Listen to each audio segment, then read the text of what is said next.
현수막은 정해진 곳에 걸지 않으면 모두 불법입니다. 하지만 정치인들이 내건 선거 현수막에는 과태료가 부과되지 않습니다.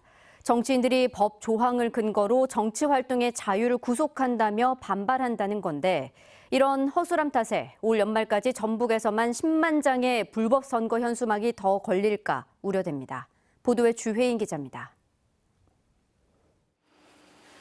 공무원들이 거리에 내걸린 현수막을 떼고 있습니다.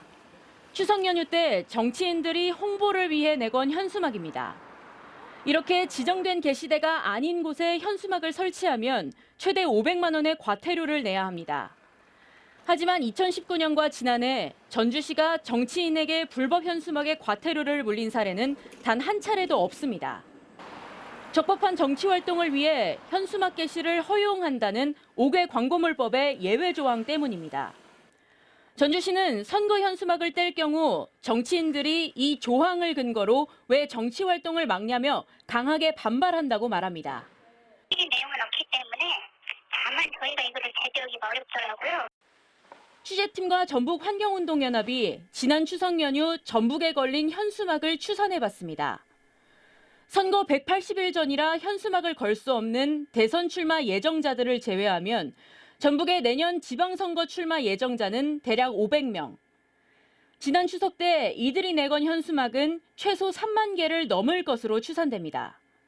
또 개천절과 한글날, 수능시험까지 포함하면 올 하반기 전북에서만 무려 10만 장가량이 내걸릴 것으로 보입니다.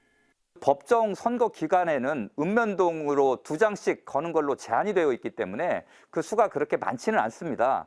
근데 이제 그 예비 후보 등록과 그 이전, 그러니까 입지자들이 자신의 이름을 알리기 위해서 거는 현수막은 아마 전라북 도내에서만 해도 10만 장 이상이 게시될 거라고 추정이 되는데요. 미국과 유럽은 이미 선거 현수막이 사라진 지 오래고 전 세계적으로도 SNS를 통해 온라인으로 선거운동을 활용합니다. 우리나라도 지난 2012년부터 온라인 선거운동이 허용됐지만 정치권은 아직도 현수막을 고집하는 상황. 이젠 환경 보호를 위해서라도 현수막 대신 SNS로 선거운동을 펼쳐야 합니다.